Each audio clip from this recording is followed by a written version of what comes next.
नमस्कार, स्पोर्ट्स 9 में आप सभी का स्वागत है। मैं हूं शिवेंद्र, मेरे साथ हैं मेरे सहयोगी दीपेश और साथ ही साथ जो बड़ी हार के बाद तमाम सवाल और बवाल का दौर है उसमें एक कड़ी और जुड़ गई है और ये कड़ी एक ऐसे खिलाड़ी को लेकर जुड़ी है जो खुद टीम इंडिया के साथ नहीं जुड़ा था, लेकिन उसके नाम पर विवाद जरूर हो गया है। वॉल पर आपको दिखाई दे रहा होगा मोहम्मद शमी की तस्वीर है और बवाल क्या है ये भी आपको बताएंगे। और क्या ये जो बवाल करने वाले दो दिग्गज खिलाड़ी हैं, जिसमें से एक तो भारतीय टीम के पूर्व कोच हैं रवि शास्त्री और दूसरे ऑस्ट्रेलिया के पूर्व दिग्गज कप्तान हैं रिकी पॉन्टिंग, इनकी बातों में जो इन्होंने कहा है उन बातों में कितना तर्क है, कितना दम है, इस पर भी चर्चा करेंगे। लेकिन इस शो की शुरुआत करते हैं इस खबर के साथ कि किस तरह से मोहम्मद शमी की फिटनेस को लेकर बहस छिड़ गई है। रवि शास्त्री और रिकी पॉन्टिंग ने सवाल उठाए हैं। सवाल क्या है वो भी आपको बताएंगे, लेकिन पहले आपको बताते हैं इन दोनों का एक सुर में यह कहना है कि शमी को ऑस्ट्रेलिया दौरे में खेलना चाहिए था।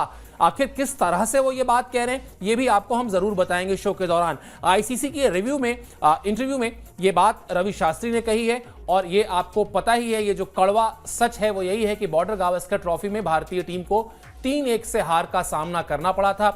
10 साल से जो ट्रॉफी भारतीय टीम के पास थी वो ट्रॉफी अब भारतीय टीम के पास नहीं है। इसके अलावा वर्ल्ड टेस्ट चैंपियनशिप के फाइनल में लगातार तीसरी बार खेलने का जो एक सपना था वो सपना भी करोड़ों क्रिकेट फैंस का टूट चुका है। अब उसमें कितना इंपॉर्टेंट फैक्टर है ये मोहम्मद शमी का ना खेलना, इस पर बातचीत करेंगे। लेकिन सबसे पहले आपको हम बताते हैं रवि शास्त्री का वो स्टेटमेंट दिखाते हैं जो स्टेटमेंट उन्होंने दिया। रवि शास्त्री का स्टेटमेंट कहता है, मोहम्मद शमी की फिटनेस को लेकर मीडिया में चल रही खबरों पर सही कहूं तो मैं आश्चर्य में हूं।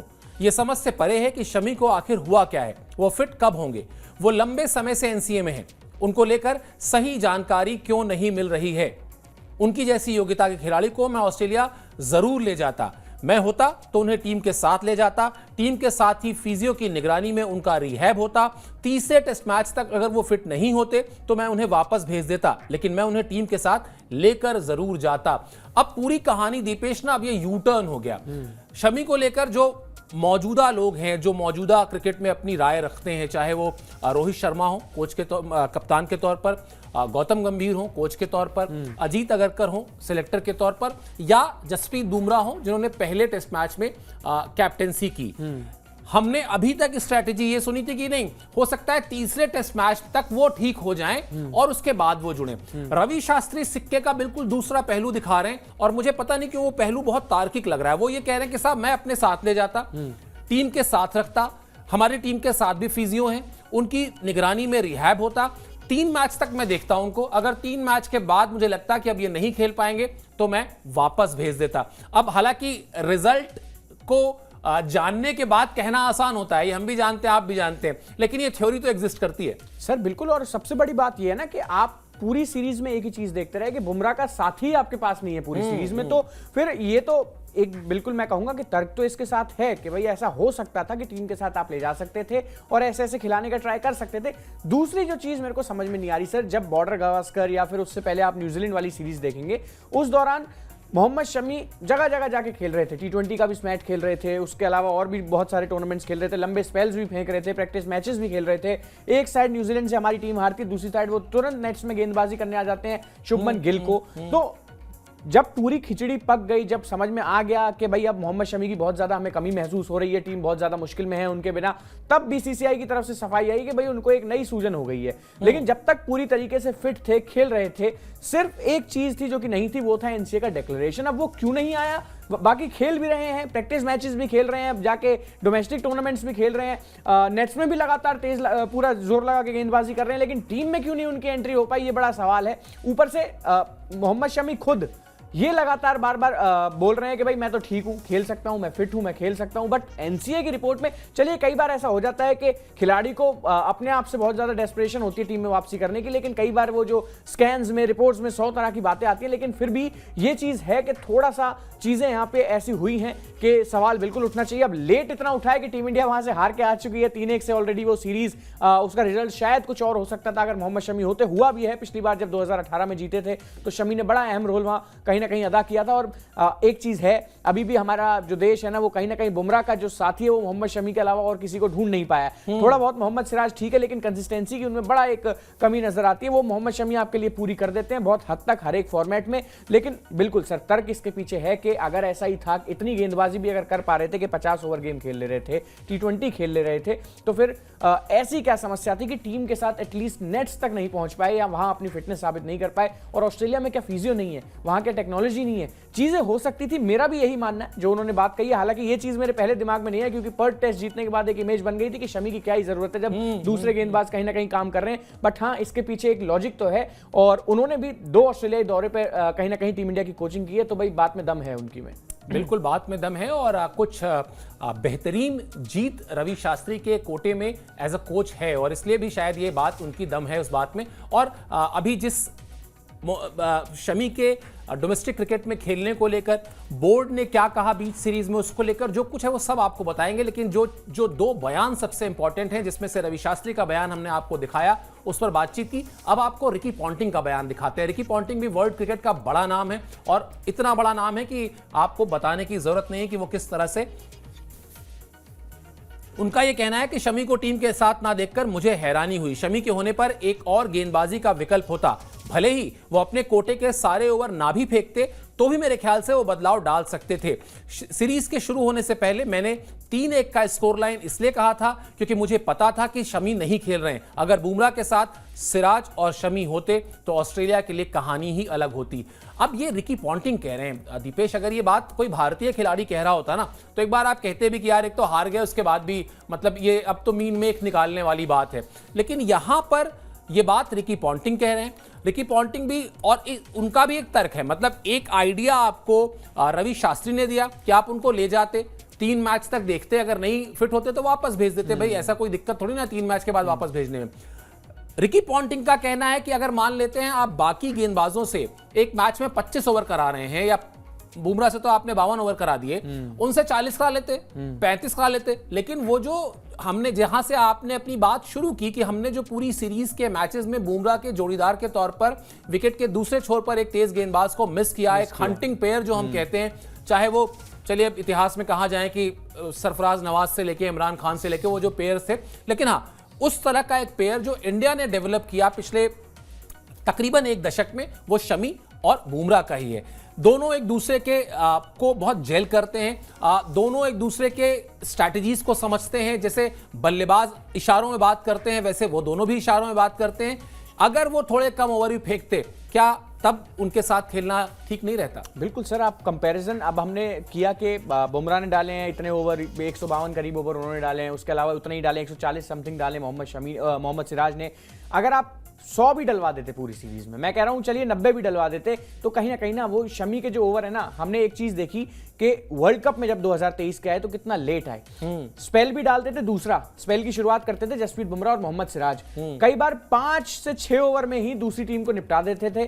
5-5 विकेट उन्होंने बहुत बारी लिए, तो वो उनमें कला है कि उन्हें ऐसा नहीं है कि बहुत ज्यादा लंबे स्पेल फेंकने की जरूरत है। और आपको मेन क्या होता है ना कि 3 अगर हमारे जो मेन गेंदबाज हैं वो खेलते, जब आपको पता होता कि हमारा जो वो ट्रायो खेल रहा है, जैसे सामने वाली टीम में आप देखेंगे हेजलवुड है, कमिंस हैं, इसके अलावा मिचेल स्टार्क हैं, उनका भी ट्रायो खेल रहा था। एक समय हमें ये फील हुआ कि भाई हेजलवुड गए हैं, अब कोई नया गेंदबाज आएगा। स्कॉट बोलैंड ने बखूबी अपने काम को किया है, लेकिन ये था कि उनका ट्रायो टूटा, तो थोड़ी बहुत फीलिंग हमें भी आई कि अब तो हेजलवुड भी नहीं है, अब कैसे जीतेगी ऑस्ट्रेलिया टीम, ऑलरेडी पर्थ का टेस्ट मैच हार चुकी है। तो एक वो उसे बिल्ड करने में, जैसा सर आपने बताया, अभी 2-4 दिग्गजों के नाम भी आपने लिए कि भाई सबका एक डुओ कहीं ना कहीं बना हुआ था, एक जोड़ी बन जाती है तेज गेंदबाजों की भी। और बुमराह और शमी की जोड़ी आप कितनी पुरानी है, देख लीजिए 2017 की सीटी फाइनल उन दोनों ने खिलाया, 19 का वर्ल्ड कप सेमीफाइनल उन्होंने खिलाया, उसके अलावा 2021 का T20 वर्ल्ड कप, 22 का T20 वर्ल्ड कप, 23 के फाइनल तक हम पहुंचे इन्हीं दोनों के कारण। तो एक बड़ी जोड़ी, मतलब पिछले 5-7 साल से लगातार। और अभी टेस्ट की तो मैंने बात की नहीं है, जैसे स्विंगिंग कंडीशंस में जैसी कंडीशंस थी सर, मैं कह रहा हूं 7 mm और 8 mm की घास पे अगर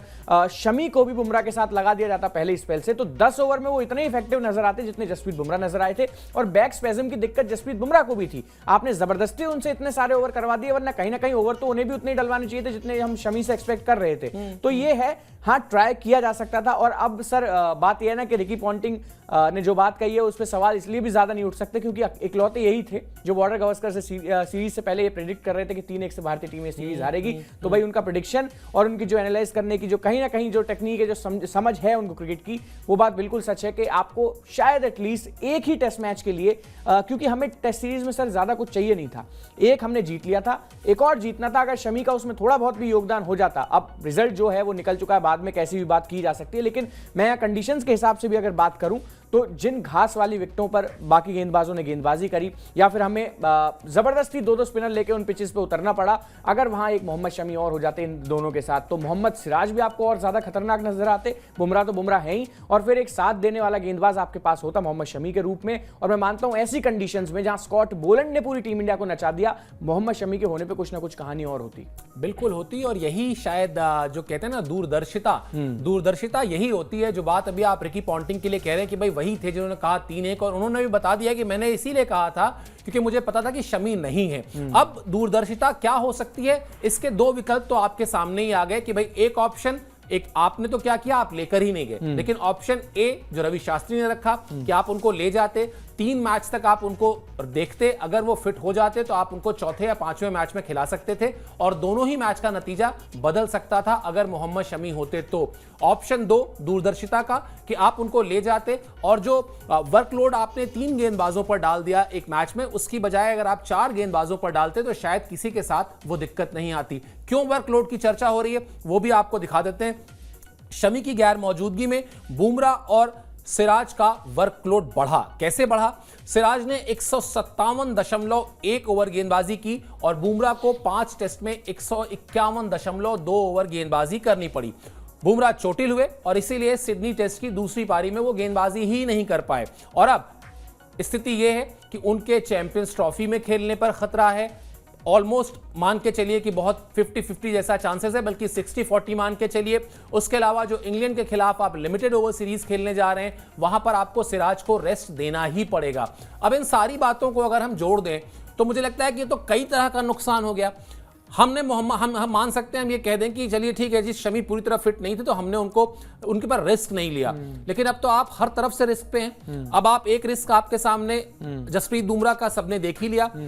सिराज की स्थिति भी यही है कि अभी से खबरें आना शुरू हो चुकी हैं कि आपको उनको कम से कम T20 सीरीज में तो रेस्ट देना ही पड़ेगा। तो अचानक जो हम कहते हैं ना कि हमारी बेंच स्ट्रेंथ बड़ी अच्छी हो गई है, हमारी बेंच स्ट्रेंथ बड़ी अच्छी हो गई है, अचानक एक खराब प्लानिंग ने हमारी उस बेंच स्ट्रेंथ को ऐसा कर दिया कि एक अहम सीरीज से पहले हमारे 3 जो प्राइम फास्ट बॉलर्स हैं, तीनों की अवेलेबिलिटी के बारे में हमें पता ही नहीं है और चौथा कोई तैयार ही नहीं है। बिल्कुल। मैं सबसे बड़ी बात तो यही है कि आपके पास T20 में फिर इतने गेंदबाज बचते कहां हैं अगर आप बुमराह और सिराज से रिस्क ले लोगे तो। ये भाई वही बात है, अगर प्लानिंग प्रॉपर नहीं होगी और वही डेस्परेट होकर कोई फैसले लिए जाएंगे कि अभी जो प्रेजेंट में मिल रहा है जल्दी से ले देके खत्म करें, तो फ्यूचर ऐसे ही खराब होगा। बुमराह का तो सर बहुत जोर से ये खबरें आ रही हैं कि उन्हें लंबा रेस्ट देना पड़ेगा, और अगर उनकी इंजरी ज्यादा सीरियस हुई, चूंकि बॉलिंग करने नहीं आए थे आखिरी इनिंग में जब 5वें टेस्ट मैच में इंडिया खेल रही थी, तो शायद हो सकता है कि चैंपियंस ट्रॉफी के भी कुछ मैच ना खेलें या आधी से ज्यादा चैंपियंस ट्रॉफी मिस करें। अब ये पहली बार ऐसा होगा सर जब बुमराह इंजर्ड हो के कोई आईसीसी टूर्नामेंट अगर करेंगे मिस, भगवान ना करे ऐसा हो, बट अगर मिस करते हैं तो इस बार बुमराह की कोई गलती नहीं निकाली जाएगी। आज से पहले उन्हीं को कोसा जाता था कि भाई तुम आईपीएल में इतनी गेंदबाजी करते क्यों, अपना इतना बिजी शेड्यूल आपने रखा क्यों हुआ है। बुमराह प्रॉपर रेस्ट कर रहे थे, मेन मैचेस में आ रहे थे। आपको याद भी होगा कि T20 वर्ल्ड कप खेला था, उसके बाद से फिर सीधा आए हैं यहाँ पे बीच में ये आपकी बांग्लादेश की सीरीज खेलने। अच्छा खासा 3-4-5 महीने का रेस्ट उन्होंने किया था, उसके बाद सीधा आए बांग्लादेश की सीरीज खेलने। तो वो अपनी चीजों को मैनेज कहीं ना कहीं कर रहे थे, मेंटेन कर रहे थे, बट यहां गलती हुई है मैनेजमेंट से, स्पेशली कैप्टन रोहित शर्मा से। इस तरीके से गेंदबाजी करवा दी कि एक वक्त तो ऐसा था कि फाइनल लेग पे खड़े बुमराह ने कह दिया कि भाई अब मेरे से जोर ही नहीं लग रहा, मेरे से गेंदबाजी ही नहीं हो रही। तो ये सर एक, मैं फिर वही बात कहूंगा कि ये बॉडी है, ह्यूमन बॉडी है जो कि गेंदबाजी कर रही है, रोबोट थोड़ी है कि आपने एक चाबी उनमें भर दी कि भाई अगले आधे घंटे तक के लिए चाबी फिट है, फेंकते जाओ फेंकते जाओ फेंकते जाओ, दोबारा चार्ज कर लेंगे फिर फेंकवाएंगे। एक तो सबसे बड़ी जो बात रही ना कि मेलबर्न टेस्ट और सिडनी टेस्ट मैच के बीच आपके पास सिर्फ 2 दिन आराम का वक्त था, उसमें भी आपको 1 दिन देना था प्रैक्टिस में। उसके बाद फिर आपने सिडनी की पहली पारी से बुमराह को फिर चालू कर दिया। इतनी अच्छी गेंदबाजी उन्होंने की, इसके बावजूद भी सर के पूरी ऑस्ट्रेलिया टीम को अकेले ही निपटा दिया उन्होंने। फिर भी मतलब ये जरूरत आपको पड़ी क्यों? क्योंकि आपके पास एक गेंदबाज कहीं ना कहीं मिसिंग था, जिसकी बात लगातार हम कर रहे हैं, और उसके चलते एक प्लानिंग की गलती, एक मोहम्मद शमी को जो आपने बार बार इग्नोर किया, उसके चलते शायद आने वाले समय में, जैसा सर ने बताया कि आपके जो 3 लीड फास्ट बॉलर्स हैं जिनको बनाने में आपने साल लगाए हैं, कभी सिराज को आपने जिम्मेदारी सौंपी, कभी शमी को आपने सौंपी, कभी बुमराह को सौंपी, अब तीनों ही आपके पास नहीं है और चीजें फंस चुकी हैं। और कहीं ना कहीं मेरे को फिलहाल जो सबसे ज्यादा बुरा लग रहा है सर, वो गौतम गंभीर के लिए लग रहा है, क्योंकि द्रविड़ के साथ सबसे अच्छी चीज यही थी कि जब भी वो किसी आईसीसी टूर्नामेंट में खेलने उतरते थे तो कम से कम उनके पास उनका स्क्वाड पूरा होता था। बिल्कुल। और अब अगर आप देकर अर्शदीप सिंह पर को ले भी आए कि चलिए उनके पास एक्सपीरियंस है T20 का ठीक ठाक, लेकिन फिर ये उनके साथ भी ज्यादती होगी कि आप उनको उस तरह का सपोर्ट ना दें साथ में विकेट के दूसरे छोर पर, तो वो फिर वही है, उनका हाल शायद वही होगा जो जसप्रीत बुमराह को ऑस्ट्रेलिया में हुआ। अगर वो बहुत अच्छी गेंदबाजी कर देते हैं तब भी तो हाँ। मतलब एक तो पहले उनके ऊपर सारी जिम्मेदारी डाल देना वही ज्यादा है। चलिए मान लेते हैं कई बार कुछ खिलाड़ी ऐसे होते हैं जिनके ऊपर जितनी ज्यादा जिम्मेदारी दीजिए वो उतना ज्यादा निखर कर आते हैं। अर्शदीप तैयार हो रहे होंगे मेंटली इस चीज के लिए कि हाँ मेरे पास ये रोल आने वाला है कभी ना कभी, और खिलाड़ी कई बार आगे बढ़कर उस रोल को लेता भी है कि हाँ इस वक्त इस टीम का लीड फास्ट बॉलर मैं हूं। बिल्कुल। लेकिन फिर उनके साथ भी वही होगा। चलिए मोहम्मद शमी को लेकर जो ये पूरा मसला चल रहा है, इस पर आखिरी जो ऑफिशियल स्टेटमेंट आई थी वो आई थी 23 दिसंबर को। क्या थी वो स्टेटमेंट वो भी दिखाते हैं, जिससे थोड़ा बहुत सवाल फिर वो उस कार्य प्रणाली पर भी उठता है जिसको हम कहते हैं कि एनसीए का फिटनेस सिस्टम जो है पूरा का पूरा। 23 दिसंबर को शमी को लेकर बीसीसीआई का अपडेट आया था कि आखिरी 2 टेस्ट मैच के लिए भी उनको नहीं चुना जाएगा, ये खबर जो है आई थी। अब बीसीसीआई ने कहा क्या था, कहा था कि शमी के घुटने में सूजन है। अब इस सूजन से पहले रणजी ट्रॉफी में शमी ने 43 ओवर गेंदबाजी की थी और सैयद मुश्ताक अली में भी वो सभी मैच खेले थे। अब ये तो बड़ा मतलब असल में ये जो मेल है 23 दिसंबर का और उसमें ये कहना कि वो सूजन है और उससे पहले उनका डोमेस्टिक क्रिकेट खेलना, मतलब इससे अच्छा तो वो डोमेस्टिक क्रिकेट में जिन्होंने 43 ओवर फेंके, अगर वो 43 ओवर ऑस्ट्रेलिया में जाके किसी एक टेस्ट मैच में फेंक देते तो शायद वो भारत के लिए ज्यादा फायदेमंद होता। कहीं कुछ गड़बड़ है, कहीं कुछ कम्युनिकेशन में प्रॉब्लम है या कहीं ज्यादा ओवर प्रोटेक्टिव हो रहे हैं शमी को लेकर, कुछ तो है। और इसीलिए जब ये सवाल उठते हैं या शास्त्री के स्टेचर जैसा कोई खिलाड़ी इस सवाल को उठाता है तो उन सवालों को गंभीरता से लेना चाहिए। बेहतर होगा कि अब कम से कम बीसीसीआई एनसीए फटाफट ये बता दे कि मोहम्मद शमी का अपडेट क्या है और साथ ही साथ जसप्रीत बुमराह का स्टेटस क्या है, उनकी जो इंजरी है, उनका जो लोअर बैक का इशू है वो ग्रेड 1 है, ग्रेड 2 है, ग्रेड 3 है, ताकि कम से कम क्लैरिटी रहे। वरना वर्ल्ड कप का फाइनल आखिरी खेला था उन्होंने मोहम्मद शमी ने इंटरनेशनल मैच, तब से लेकर अभी तक वो खिचड़ी पक ही रही है। आजकल सोशल मीडिया का दौर है, हर खिलाड़ी अपनी तस्वीरें डालता है कि साहब मैं रिहैब हो रहा है, बड़ा अच्छा हो रहा है, अच्छा फील कर रहा हूं, सब कुछ कर रहा हूं, लेकिन मैदान पर जब तक आकर परफॉर्मेंस नहीं होगी, जब तक मैदान में आके पसीना नहीं बहाएंगे, तब तक शायद वो भारतीय क्रिकेट के लिए फायदे की बात नहीं होगी। अभी मोहम्मद शमी का जो स्टेटस है वो स्टेटस यही है। चलिए खैर, एक इस पूरे खिचड़ी पकने के दौरान एक खिलाड़ी खड़ा हुआ है भारतीय टीम के साथ। ये खबर इसलिए इंपॉर्टेंट है क्योंकि इस वक्त जब भी मैं किसी सोशल मीडिया की साइट पर जा रहा हूं या कोई कुछ दूसरे देशों के अखबारों को पलटने की कोशिश कर रहा हूं, अपने तो देख ही रहे हैं लगातार, समझ में यही आ रहा है कि हर तरफ से हमला हो रहा है रोहित शर्मा, गौतम गंभीर, अजीत अगरकर पर। ऐसे में एक खिलाड़ी, बहुत बड़ा सुपरस्टार खिलाड़ी खड़ा हुआ है भारतीय टीम के साथ। उसने क्या कहा है उसका ये कोट प्लेट दिखाते हैं आपको। बड़ी सकारात्मक बातचीत उन्होंने कही है। खिलाड़ी हैं युवराज सिंह, उन्होंने कहा कोच गौतम गंभीर,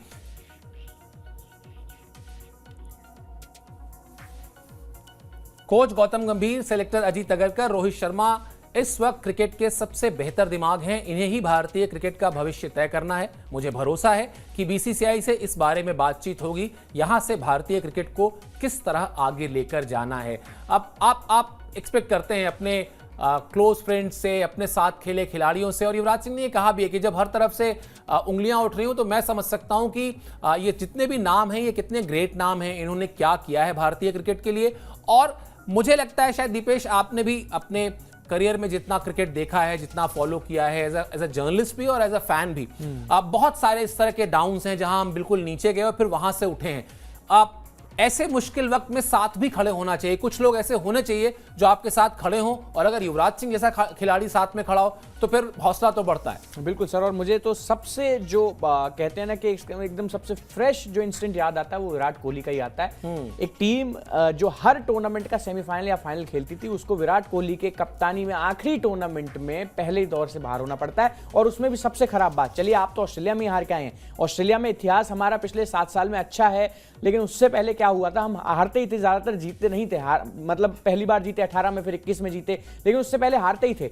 बट पाकिस्तान से हारने की जो हिस्ट्री थी या जितनी भी जीत उनसे हासिल करी थी वर्ल्ड कप में, उसका जो रिकॉर्ड था वो टूटा विराट कोहली की कप्तानी में। आखिरी टूर्नामेंट जो टीम इंडिया खेल रही थी, तो उस वक्त बहुत कुछ चल रहा था सर। मैं क्या बताऊं, कप्तानी छूट गई उनकी। वही सबसे फ्रेश ऐसा इंस्टेंट था जो बवाल मैंने इससे पहले कवर किया था एज अ जर्नलिस्ट भी, देखा था कि ऐसा हो भी सकता है कि भाई इतना बड़ा लेजेंड जिसको पहले पब्लिक नहीं चढ़ाया इतने ऊपर, और फिर पब्लिक ने डिमांड की कि इसको यहां बिठा दो, भाई बहुत हो गया इसका। तो ये कहीं ना कहीं देखा था मैंने। बट हाँ, ये भी चीज मैंने फील करी है कि जब वहां से पाकिस्तान से हारने के बाद, पहले राउंड में बाहर होने के बाद, जब टीम इंडिया को यही फैंस, यही मैनेजमेंट, यही खिलाड़ी आपस में मिलकर बैक कर सकते हैं, तो मे बी युवराज सिंह की बात एकदम सही है कि इतना बड़ा मसला नहीं है। और ऐसा भी था कि कई मौकों पे हम बहुत पास भी आए जीतने के, चाहे वो न्यूजीलैंड के अगेंस्ट हो, चाहे ऑस्ट्रेलिया के अगेंस्ट हो। कुछ मौके हमने मिस किए। सबसे जो फ्रेश है वही यशस्वी जायसवाल और विराट कोहली का जो रनआउट था मेलबर्न टेस्ट में, वहां से सीरीज बिल्कुल वहां से सीरीज डिसाइड करती उस पूरे मामले ने। तो उससे आप जान सकते हैं कि ऐसा नहीं है कि गेम से बिल्कुल बाहर खड़े हैं। गेम से बाहर तो तब खड़े होते जब पांचों टेस्ट मैच में हम फॉलो ऑन कहीं ना कहीं पीछा कर रहे होते। किसी में सिराज ने जिम्मेदारी ली। और चलिए एक बात भी ध्यान देख लेते हैं कि जसप्रीत बुमराह ने टेस्ट मैच की आखिरी पारी में गेंदबाजी नहीं की, लेकिन इसके बावजूद भी 5 खिलाड़ियों को आउट करने में हमारी टीम कामयाब रही। तो ऐसा नहीं है कि बिल्कुल वन साइडेड हार हो गई या ऑस्ट्रेलिया को जोर ही नहीं लगाना पड़ा। पैट कमिंस कितनी बार ऐसा कहते पाए गए थे कि भाई मैं आया, मैंने ये किया वो किया। कई बार ऑल आउट करने के करीब हम होते थे दूसरी टीम को, तो वहां फिर एक आखिरी जोड़ी कहीं ना कहीं रन कर देती थी। तो दम है, यही खिलाड़ी ने सर, इन्होंने ही जिताया है। और ऐसा भी नहीं है कि 15 साल पहले जिताया था, 6 महीने पुरानी बात है जब हमने T20 वर्ल्ड कप जीता, तो कितना अच्छा सब कुछ लग रहा था। बट बात वही है ना सर, जीत के टाइम पे आपके साथ सब खड़े हो जाते हैं। वो जो सेलिब्रेशन का टाइम होता है तो सेलिब्रेशन सबका होता है, लेकिन फेलियर आपका अकेले का होता है। कुछ उसी सिचुएशन में इस वक्त गौतम गंभीर भी हैं। और गंभीर के साथ खराब बात ये हुई है कि आए हैं तो ये सब जितना भी मामला अभी चल रहा है वो शुरू हो गया है। उससे पहले बड़ी अच्छी शेप में थी टीम इंडिया। अब वही होता है ना, हम जैसे वो कोच बने, हम एक बात बार बार डिस्कस कर रहे थे कि इतना बड़ा एक तो बैगेज है कि इतनी सी भी गलती हो गई नहीं तो पब्लिक पकड़ लेगी पीछे। और फिर ऑस्ट्रेलिया में हारना तो खैर इतना वो भी नहीं है, आसान भी नहीं होता उसको बार बार हराना। वो भी इस बार तैयार थे सर, उनके भी जो प्लेयर्स थे। पिचेस में आप देखिए कितना डिफरेंस है, पहले 5-5 दिन टेस्ट मैचेस खिंच जाते थे। ये सीरीज रिकॉर्ड बना के गई है कि 5 टेस्ट मैचों की कोई सबसे छोटी सीरीज जिसके सारे टेस्ट मैचेस 3-3 दिन में खत्म हो गए। बहुत सी सिचुएशंस ऐसी थी जो आपके अगेंस्ट में थी, चीजों को आपके अगेंस्ट कहीं ना कहीं बनाया भी गया। बहुत बार ऐसा भी हुआ कि बुमराह का जोड़ीदार आपको नहीं मिला, या इसके अलावा बल्लेबाजी उस शेप में नहीं थी जो ऑस्ट्रेलिया में हर बार रहती थी। आप हर बार विराट कोहली को ऐसे फेल होते हुए नहीं देखोगे। बट हाँ, ऐसे समय पे युवराज सिंह ने बिल्कुल सही बात की है कि यही वो करता धरता है जो आने वाले समय में आपके लिए शायद अच्छे रिजल्ट्स लेके भी आएंगे। शायद अजीत अगरकर ही चीफ सिलेक्टर थे जिस वक्त T20 वर्ल्ड कप की ट्रॉफी लेके आए थे। उस वक्त भी बहुत सवाल उठ रहे थे कि भाई शिवम दुबे क्यों, रिंकू सिंह क्यों नहीं, ये क्यों और वो क्यों। बट ठीक है, यही टीम है, यही खिलाड़ी हैं, दोबारा से इसको उठाएंगे, दोबारा से बनाएंगे। कुछ फैसले जरूर लिए जाएंगे, लेकिन इतना नीचे किसी को भी नहीं गिराना चाहिए। मतलब फिर वही विराट कोहली वाला केस है कि फिर उन्हें उठाने में 1 साल लग जाए, उनको बैक करने में 1 साल लग जाए कि भाई आप ही हमारे प्लेयर हो। अभी चैंपियंस ट्रॉफी आएगी सर पाकिस्तान के अगेंस्ट, रोहित 150 मार देंगे तो फिर पब्लिक कहने लग जाएगी कि ये अरे रोहित ऐसे, रोहित वैसे। तो चलता है, खेल है, अप डाउन चलते रहते हैं। और जरूरी भी है सर, खेल के हिसाब से ना तो आप जीत ही सकते हैं ना आप हार ही सकते हैं। लब्बो लुआब ये है कि लंबी है गम की शाम, मगर शाम ही तो है, बस सुबह भी होगी। तो इसी सकारात्मक मोड पर इस शो को खत्म करते हैं। लेकिन आपसे गुजारिश करेंगे कि स्पोर्ट्स 9 को सब्सक्राइब कर लीजिए। कोई फीडबैक है जरूर दीजिए। और फिलहाल आप इस शो में हमसे जुड़े इसके लिए बहुत बहुत शुक्रिया और आभार।